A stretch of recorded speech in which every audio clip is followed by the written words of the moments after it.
বলিউডের জনপ্রিয় তারকা অক্ষয় কুমার তেলেগু সিনেমায় পা রাখছেন এমন গুঞ্জন বেশ কিছুদিন ধরে শোনা যাচ্ছিল বলিপাড়ায়। এবার সেই গুঞ্জন সত্যিতে রূপান্তরিত হতে চলেছে। এর আগে ভারতের একাধিক আঞ্চলিক ভাষার ছবিতে অভিনয় করেছেন অক্ষয়। এবার তিনি তেলেগু ছবিতে অভিনয় করতে চলেছেন। বিষ্ণু মাঞ্চু অভিনীত ছবিটির নাম কন্নপ্পা। ছবিটি পরিচালনা করেছেন মুকেশ কুমার সিং।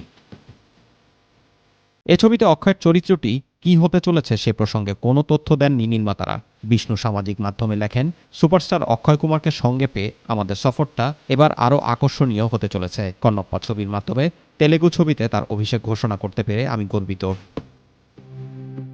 ওই পোস্টটি শেয়ার করে অক্ষয় লিখেছেন, বিষ্ণু মাঞ্চু এরকম অভ্যর্থনা এবং তোমার কন্নপ্পা সফরে আমাকে নেওয়ার জন্য ধন্যবাদ। এদিকে নির্মাতারা জানিয়েছেন, শিবের ভক্ত কন্নপ্পাকে কেন্দ্র করে এই ছবির গল্প আবর্তিত হয়েছে। ২০২৩ সালে নিউজিল্যান্ডে ছবি শুটিং শুরু হয়। শোনা যাচ্ছে ছবিতে মোহনলাল ও প্রভাস ক্যামিও চরিত্রে অভিনয় করেছেন। এছাড়াও ছবিতে রয়েছেন মধু ও মোহনবাবুর মতো একাধিক দক্ষিণী তারকা। জুবায়ের রহমান, মাই টিভি নিউজ।